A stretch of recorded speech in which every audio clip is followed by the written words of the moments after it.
Good morning, parents and students. Happy Monday. This is Mr. Mendenhall here. Just want to give you guys a quick shout out. Last week, I know, was very new for a lot of us, and it was different than what we're used to. But I really do appreciate all of you guys that are, trying throughout all of this, trying your best to complete the work and doing the quizzes. And most importantly, thank you for everybody that's logging in every day, seeing what kind of work you got to do that day, and just giving it your best shot. Because we're all in this together, guys. We're all learning new things as we go. I am learning new things as we go. I'm going to try some new things out this week, see what you guys can do, see if it makes things a little bit easier. But we'll give it a shot. We're just going to try, right? So it is Monday, which means we are going to be starting a new series of texts. We're going to be starting a new series of things that we're going to be learning about. So why don't we go ahead and get started? Let's see if we can figure out what we are doing today. There we go. Hopefully you guys can see that. There we go. Okay. So what are we doing today? So today we're going to be reading the text Dancing Towards a Dream, so that I can determine the main idea of the text by recounting the supporting key details. I'll know I have it when correctly recounting 4 key details from this text and correctly answer 2 questions about the main idea of this text. So let's break this down a little bit.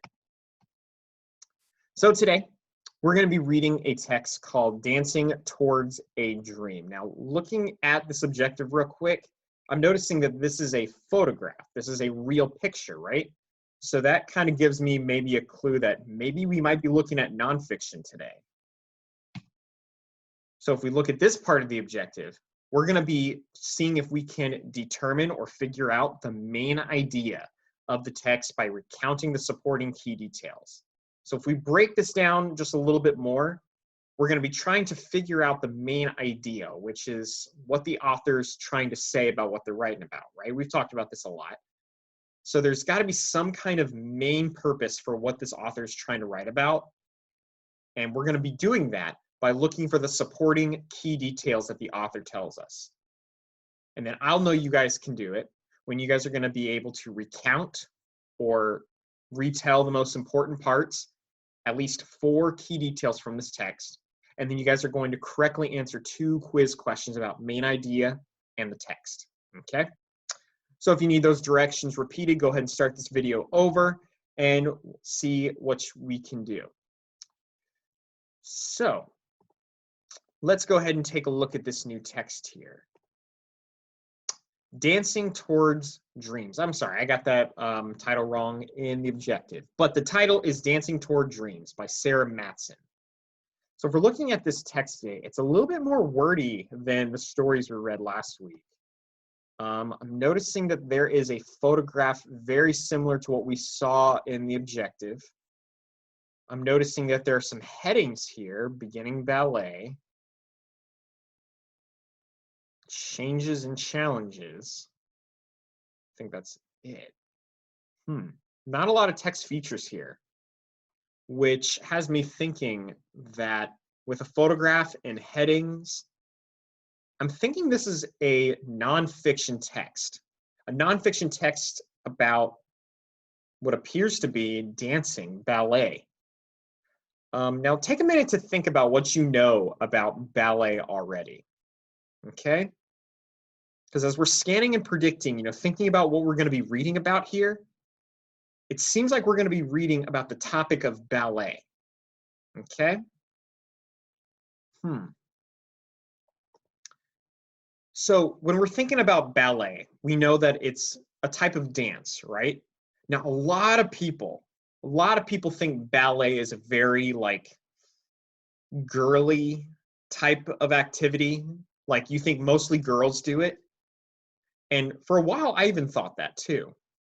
But when you learn more about ballet, you learn that not only do a lot of guys, like a lot of boys do ballet too, but you actually learn it's actually one of the harder physical activities you can do. Like it's really hard. Like the things that these ballet dancers have to do with their bodies, and like the kind of like angles they have to get themselves in is really hard. Like it's almost like a painful activity to do. And I don't really know a lot about ballet myself, but I guess that's why we're going to be reading this text today and this week to kind of figure out a little bit more about what ballet is and some of the more important people that do ballet as well. So that's what we're going to be looking at today. And remember, while we are reading this text, we're going to be thinking about what is this text talking about? What is the main idea of this text? What is the most important thing the author wants us to know? So that's what we're going to be thinking about. So let's go ahead and pull up the text real quick. We'll go ahead and get started and see if we can learn a little bit more about ballet dancers. Okay? So here we go. Dancing Towards Dreams by Sarah Matson. Misty Copeland spent most days twisting, twirling, and leaping. Ooh, you guys remember one of our strategies? Words about the same thing? Twisting, twirling, and leaping. I'm guessing all three of those words have to do with dancing. So I know our topic is about dancing, but what about it? Misty Copeland spends most days twisting, twirling, and leaping. She practices and perfects the graceful movements of her art. When she isn't performing, she is practicing. When she isn't practicing, she is stretching. She takes classes almost every day. She takes care of her body so she doesn't injure it when she goes to work as a soloist with American Ballet Theater, one of the most famous ballet companies in the world. So time out. We're not just reading about ballet, okay? We're reading about a girl named Misty Copeland. Because look at this word right here, Misty Copeland. I'm guessing this photograph right here is Misty Copeland. Misty Copeland is probably a very important ballet dancer. So now I'm changing my thinking a little bit, okay? I'm changing my thinking. At first I'm thinking we're just gonna be reading about ballet, right? But we're not. We're actually reading about someone who does ballet named Misty Copeland, which means this is a biography. Remember when we read about biographies? Biographies are nonfiction texts that tell us about important people in history, right? But look at that photograph. This is not from like a long time ago. This is someone that is still around today. That's kind of cool. So we're reading a biography right now about a person named Misty Copeland. So we're still pausing, but I want you guys to think back to when we read about Harriet Tubman. Remember that? We read about Harriet Tubman. We talked about what we look for when it's a biography.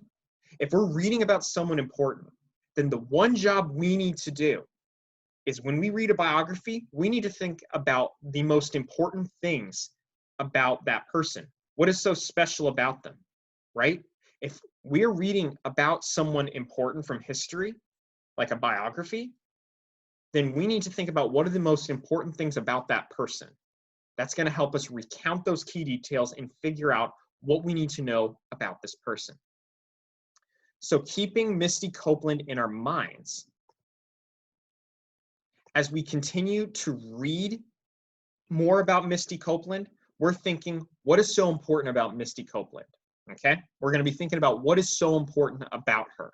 So let's go ahead and look at paragraph 2. I think this is a quote from her. I think the author put a quote in from Misty. Let's see what she said. I treat my body with the respect that any musician would their instrument. I accept all that it is and do my best to make it the best it can be, said Misty. I love my body, she adds. Okay. So I guess she really likes ballet and she takes care of her body just to make sure she can do it. Misty didn't always feel so confident in herself. The challenges she has faced over almost 20 years of dancing have made her strong. We're going to talk more about those challenges tomorrow. She was a shy child and avoided the spotlight, but Misty loved music and movement. When she was 13, she joined the drill team, a dance line at her school in San Pedro, California. One day, Misty's coach suggested she attend a free ballet class at the Boys and Girls Club, where she often went after school.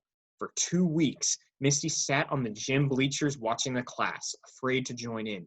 Finally, she gave it a try. So that is where I'm going to stop reading for a second because I want to show you guys something. Remember when we read about Harriet Tubman? Remember, we have to think about what are the most important things about this person. So if we're reading about Misty Copeland, one of the things we need to do is what is so special about her. So what I have here, I'm going to show you guys, is a quick idea map.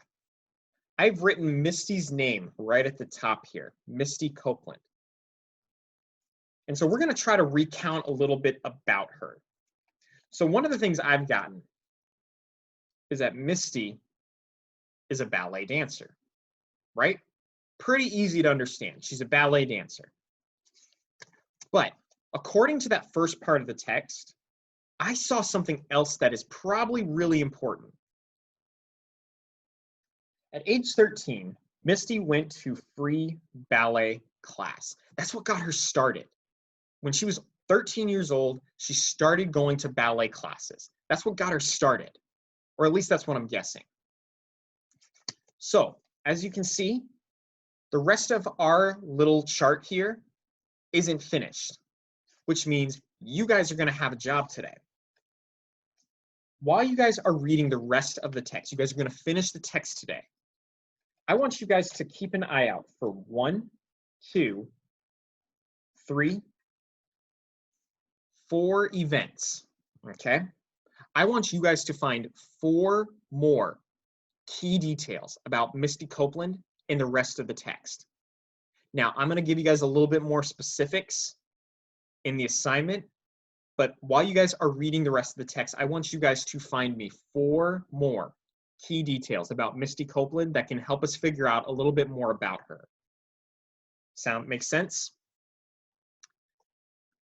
So like I said, just to kind of recap, you guys are going to finish reading the rest of the text about Misty Copeland. While you guys are reading, you guys are going to find me 4 more key details about Misty Copeland in the rest of the text. The specifics are going to be in the lesson, like activity itself, but you guys are going to find me 4 more key details. If you need those directions repeated, go ahead and start this video over, okay? So, like always, you guys will have that activity to do, and then you guys will have a 2-question quiz at the end of it. I am here if you guys need any help.